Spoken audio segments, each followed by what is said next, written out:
Good morning, ladies and gentlemen. This is Arnie Luks here at the Crossroads Forum, and our guest today is David Smith from New South Wales. Welcome, David. Good morning, Arnie. No worries. Now, prior to our forum this morning, David was talking about the plight of the farmers, and especially in the Western New South Wales, Western Queensland drought-affected areas, and how destitute they are. And it also brought up the subject of an experiment being tried, which was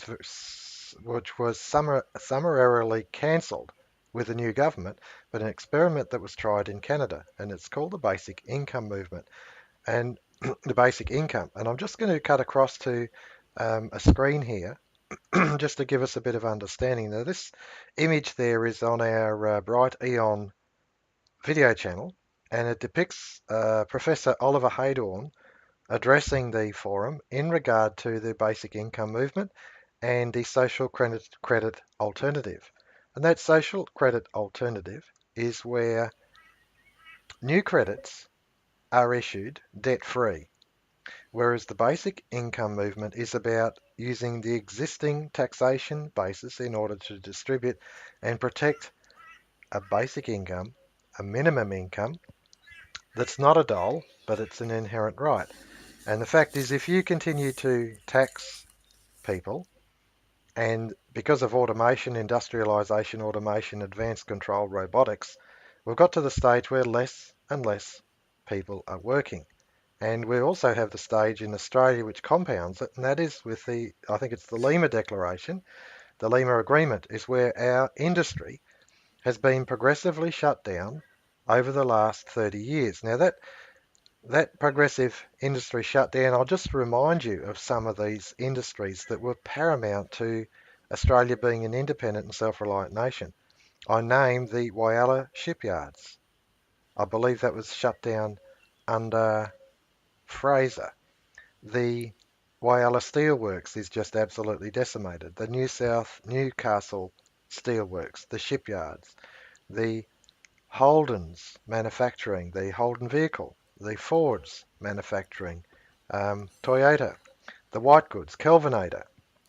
These are huge employment opportunities, and also development of our apprenticeship scheme right throughout Australia. In actual fact, what they call the Iron Triangle in South Australia, which was it Whyalla, Port Augusta, Port Pirie, the Iron Triangle, was essentially the hub of apprenticeships in Australia. It's where young men would go to the shipyards or go to the steelworks, and they would be groomed and prepared and then sent out to the rest of Australia as skilled and experienced tradesmen. And so all of these things have been shut down as a matter of policy from both Liberal and Labor governments. And it's continued on to this day. Now we look at the why is this important? And I'll give you the floor in a sec, David, but I just want to lay the groundwork. It's important because the thing is, the policy of the different parties is essentially the same, and that is to deindustrialise Australia to the point where the only industry we look at today that's actually still going is the building industry. And the building industry is propped up by this massive immigration that's going on, 300,000 a year. So we're getting a huge influx of new people, not necessarily assimilable, if you like, into our existing community. And these new people need housing. They need jobs. They need this. They need that. And so what's happening is that Australia is becoming more and more and more indebted. And it's not actually cohesive policy because it's very short lived. And the fact is that it's increasing social frictions. So, this financial policy, in my view, immigration, and that's what it is, it's a financial policy endorsed by the Reserve Bank of Australia and the chiefs of the major four banks in Australia. They're all endorsing it. And this financial policy is actually breaking us apart, and it's not good.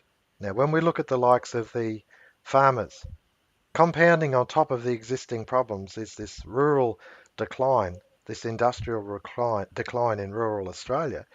And the pressure that's on our farmers is absolutely astronomical. The basic income experiment in Canada started to allow certain people to be given what was essentially an income guaranteed without having to work.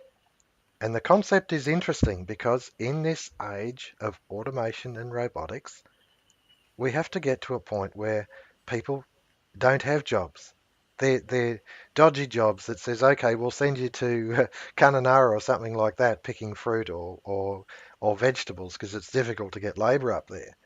But the fact is that for the high-rise city folk, there's no work, there's no industry, there's no nothing. It's basically bullshit jobs, and that's what we're looking at. And so we look at the likes of the farmers who are struggling, and we think, boy, we really have so many irons in the fire that we have to try and juggle. But it all comes down to finance. And this is where I'm going to open the floor to David because I know that there are some things in history that are important for us to discuss. So, David, the floor is yours. Well, I just want to come in on what I mentioned there. Um, I heard on the news this morning a Professor Glenn Whitworth floating the idea of grants, monies made available to our councils, and I think for individuals as well. Don't I didn't really get the whole gist of his talk, but this is just to keep economic activity running in the country towns because there's just um, nothing except what farmers are receiving through Centrelink payments, and that's a dead end and a trap in itself. But that's another subject. Um, Now, such a scheme as this, as Arnie said, has been mooted in Canada and tried in a limited fashion, but was shelved. Um, Now, this could go a long way to alleviating the situation in the country here at the moment, and it's got merit. And if we can find out more about this program, we should get behind the fella and support him in some way.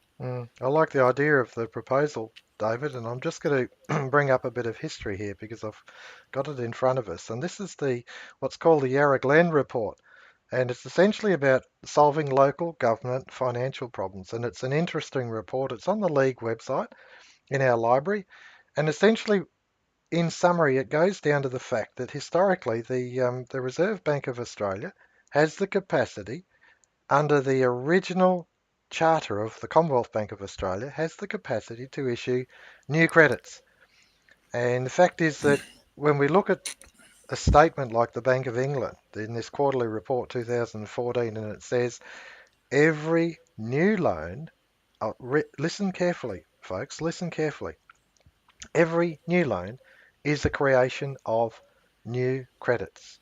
It's an issuing of new money. It's not getting someone's savings, existing money, and transferring it across to someone to use. It's a creation of new money. Now I'm going to find that actual Bank of England quarterly report because I think it's absolutely vital that we. There it is here. I've got it here. Money creation in the modern economy. This is it called here, and I think it's most important that we pick up this overview statement here, and I'm going to highlight it with a cursor. Whenever a bank makes a loan, it simultaneously creates a matching deposit in the borrower's bank account, thereby creating new money. Now, Straight from the Bank of England's mouth. straight from the Bank of England's mouth, that's right. And that's to me is why it's so vitally important. When we talk about basic income or we talk about grants to the council, it's always existing money, it's always robbing Peter to pay Paul. Now there's another website that I do need to go to, and I'll work my way there in a sec, and it's called the Debt Clock. The Debt Clock, and it doesn't matter which country you go to, the debt is continuing to increase. Now, let's just take into account what we've already discussed, and that is that banks create money out of nothing and that they create it in the form of new loans. And those loans are mortgaged back to the bank. So if the mortgagee doesn't pay the money back to the bank seizes the assets. Now, what that means is, in the end, the banks own everything. So progressive debt, increasing debt, an imbalance in the financial system. It's absolutely huge. Now, when we talk about the plight of the farmers and we look at the proposal to offer grants to the councils to try and generate some economic activity, some financial activity in these communities that are actually dying because of the dire financial circumstances they find themselves in, we've got to go back to the history, our history, and especially the history of the Commonwealth Bank. And we've got it in the library, the story of the Commonwealth Bank, and absolutely beautiful stories of how we were able to, as an independent nation, stand alone and our own independent bank, we were able to finance the development of things like the Board of Works, which is your entire water supply for and management, your wastewater management for Melbourne, the East-West Railway, the Commonwealth Woolen Mills, the Commonwealth fleet of steamers, and get this, ladies and gentlemen, the First World War. Sorry, the Second World War. No, it was the First World War. First First World World War, War. 1914, 1919. Because the Commonwealth Bank, the story of the Commonwealth Bank is across this period. And it was only when successive governments came in that they emasculated the bank. But up till then, we came out of that First World War debt free. Now, why is this? This is most important. It's most profound because we look at the plight of the bank of the farmers, the plight of the farmers, the suffering that's going on, and the only answer is to take taxation from someone else. Whereas what they need is they need new credits.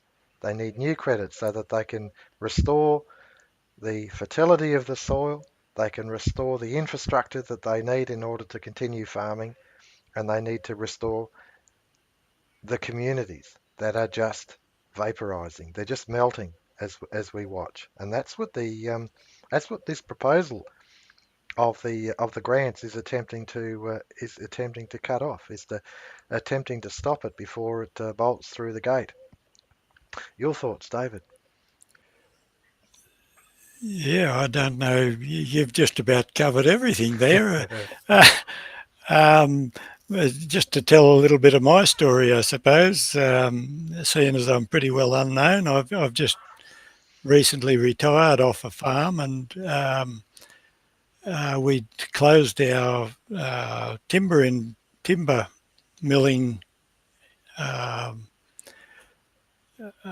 business, Hmm. and we were on a farm household allowance for a while.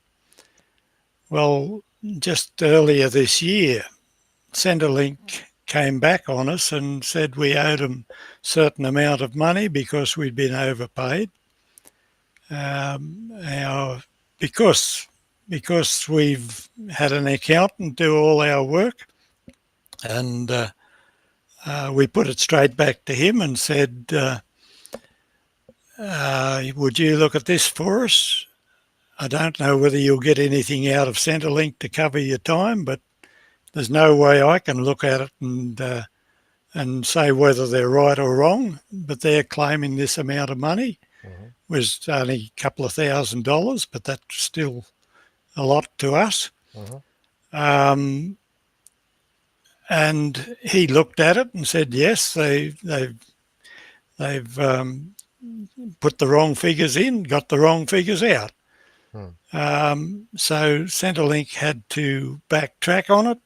They still haven't paid me what they've deducted from the age pension, and but with the point is, without without the fact that I could have got a accountant to look at that and verify the figures, I'd have had to pay $2,000. Now, how many other farmers, businesses uh, are in the same boat and mm, just paying what Centrelink demands, mm, right or wrong? mm, mm. And Uh, and the fact is, David, in these dire circumstances you found yourself in, the issue always comes back to the financial system.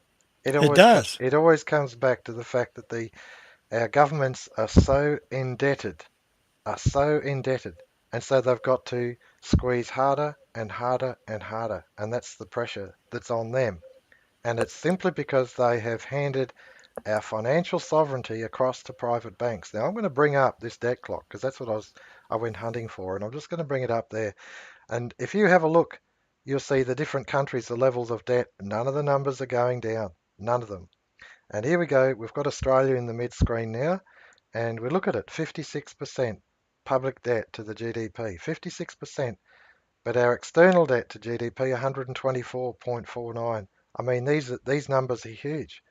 Our domestic product, even though we've just, what that says to me is that our gross domestic product, which is really the open cut, the open cut for sale Australia that's there, rather than industry. There was a time when we were exporting and we were producing everything, and now we import everything.